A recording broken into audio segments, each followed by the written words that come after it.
I basically stopped listening to his lectures, and only followed the material at that point. What is the most hilariously incorrect thing a teacher told your class? If a bug was in an airplane, it would not be able to fly forward because it could not fly faster than the plane was moving. They were relatively wrong. Past tense of drink is dranked. This is what can happen in English class when the teacher's first language is not English. That a Big Mac from McDonald's overwhelms your stomach with so much of everything that it doesn't register you've eaten anything, and that's why you get hungry again so quickly after. Computer teacher told us if you use cut on an image on a website, that it will be removed from the website and will upset the website maker, so be sure to use copy. A teacher of mine told us that the left side of your body is your feminine side, the right side is your masculine side. That's why your skin is better on your left, your right is stronger, etc. God, what the hell? The teacher put materials from plants and materials from animals on a board. We could not convince her that wool was not a plant. My grade 6 teacher told me that fatigued was in fact not a word when I used it in a short story, and insisted that I looked in the dictionary. Found it in the dictionary in about 2 minutes and proved her wrong in front of the whole class. Science teacher, during the sex ed portion of the year, said all penises are the same size when it counts, i.e. when erect. Classmate then asked why boobs can be different sizes, but the penis is the same for all men. Teacher then said she didn't know, and that would be a question she would ask St. Peter when arriving at the pearly gates. I have a feeling the science teacher never saw more than one erect penis. While teaching Japanese history, my teacher was entirely convinced that the suicide of a Japanese samurai was called Sudoku instead of seppuku. Your teacher is correct. The shamed samurai carved 81 squares into his chest before meticulously painting the numbers 1 through 9 on his chest in a difficult-to-discern pattern. The samurai would often die part-way through the process. To restore his honor, the family would have to finish the pattern before burial. When I was in kindergarten, our homework assignment was to ask our parents what country they were from so the teacher could show us on the globe where it was. Younger me was so excited. I went home and asked my mom where she was born, and she told me her family was from Malaysia. All day I practiced and practiced. I couldn't wait to share this info with my teacher. When I went to school the next day, I told my teacher that my mom is from Malaysia. With a look of utter disappointment, my teacher informed me that Malaysia was not a country, and I needed to ask my mom again. I was crushed that my mom would lie to me like that. Or that she was wrong. Either way, little me cried to her and told her that my teacher said Malaysia is not a country. So Mama was not happy that I was told this and came with me to school the next day to give the teacher a piece of her mind. To this day I've never seen my mother get so red in the face while yelling at my teacher. After she was through, I quickly got an apology, and a geography lesson on where Malaysia was. When transferring schools. Teacher, so you're from Mexico? Me, no, I'm from New Mexico. Teacher, got it, so you're Mexican. Was the student visa program difficult? Me, no visa needed. I'm from New Mexico, it's between Texas and Arizona. Teacher, did you live near cartels? This was an American history class in high school. I was once told in a religious studies class that black people are God's mistake. She was fired not long after. Edit, she wasn't Mormon, it was a Jewish studies class and she was Jewish. Also, as a proud Jew, I feel like I should point out that this is very much not the view of Judaism or of most Jews. She was just a bit insane.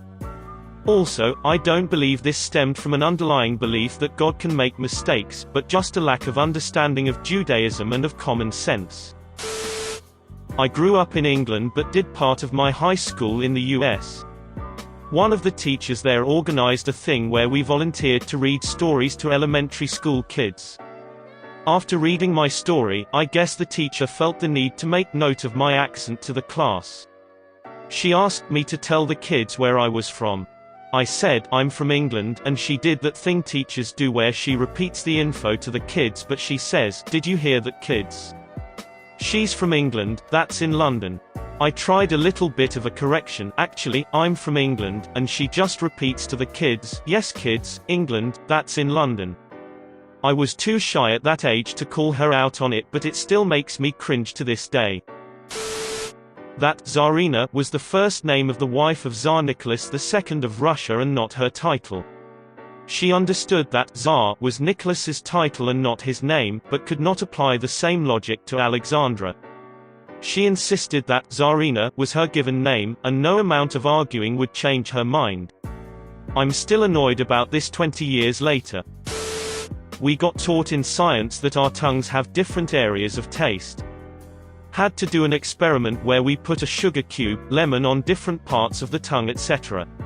Supposedly we had a sour area, a sweet area, and so on. So putting lemon on the sweet part of your tongue would mean it wouldn't taste sour, bitter. Well, I spent that whole experiment thinking it didn't matter where I put it, it all tasted the same. I said that and the teacher looked at me like I was being purposefully disruptive. The rest of the class said it worked. I figured something was wrong with my tongue. Years later I heard they debunked that theory. Edit, just want to add, a lot of you are mentioning kindergarten. We got taught this in high school. I am being serious. Granted it was early high school, so ages 12 to 13-ish, but still. I'm English, so maybe in England we learn fake science later in life. One of my secondary school teachers announced to his class that you couldn't see the Southern Cross star pattern from the Southern Hemisphere. As students questioned his statement, he made each one stand in the corridor outside the classroom. With most of the class standing in the corridor, the principal walked past and asked why we were all there. After a short explanation, the principal asked the teacher to come to his office and gave the class free time. If I recall correctly, we didn't see the teacher for a few days and then he returned to admit his mistake. First I thought about how a nun that was teaching religion in my first grade said that if you put your hands to prayer facing downward you will go to hell, and if upwards you will go to heaven. But then I thought, who am I to say she was wrong? Edit, for everybody asking, Australians go to hell no matter what they do, it's obvious and the scripture says so anyway. One of my first teachers told the class that the sea is blue because it's a reflection of the sky. That same teacher, later in the year, told the same class that the sky was blue because it was a reflection of the sea. We lived on land, the sky should be green or brown, the sea, being only a reflection of a reflection, should be copying that green or brown. I pointed this out, began to present the correct answer, and was promptly sent out of the room for being disruptive. I moved to a very white rural town. I think less than 5% of the school was something other than white. Our English teacher was bragging about how she had been around Mexicans before, and was pretty good at knowing their words. She said this because we were reading a story about two Mexican boys in the city. She said she could explain anything to us if we had questions. Reading out loud, a kid got stuck on the word essay. She quickly interjected, "Oh, I think you pronounce it EC, I think they just made it up, like their own nickname. I am Mexican. It's pronounced like essay and it's equal to bro or man." The actual text read, "What's up essay?" The worst part was it had an asterisk next to it, and said what it was off to the side. College professor told the class that men who get married under the age of 25 are only doing it for sex, and any man over 25 who isn't married is addicted to porn. That's why they aren't married. He also at another time said he would never let any of his brothers watch his kids, because statistically uncles are more likely to molest their nieces or nephews. I really wish I would have asked him at that time if his brothers ever had kids, if he would refuse to watch them for the same reason. I basically stopped listening to his lectures, and only followed the material at that point. Not my class, but I wanted to do an experiment for a science fair type thing on animal behavior in high school. I had one of my science teachers try to tell me that animal behavior isn't real science, and that I needed to pick something else. Even as a high school kid I knew this was bullshit. I was like, today I learned that Skinner and Goodall aren't real scientists. Oddly enough, in college I had two advisors who were very interested in animal behavior, and I ended up doing a pilot study for undergrad where I studied toy preference in captive tigers. Despite having passed my school's IACUC, the State Academy of Science denied me a grant for not having a realistic study, because where was I going to find tigers in our state? I wonder if someone from that committee was in the audience for my presentation, because a lot of questions focused on where I had access to captive tigers, a private sanctuary 20 minutes from my house that had almost 20 Bengal and Siberian tiger on the property. Everyone in my study was bred in TX and assigned numbers since some were from abuse cases. Now I work as a veterinary nurse, and have special certifications for fear-free and low-stress handling practices which relies heavily on animal behavior, the non-science. Like and subscribe for more funny, interesting, and scary r/ask Reddit videos.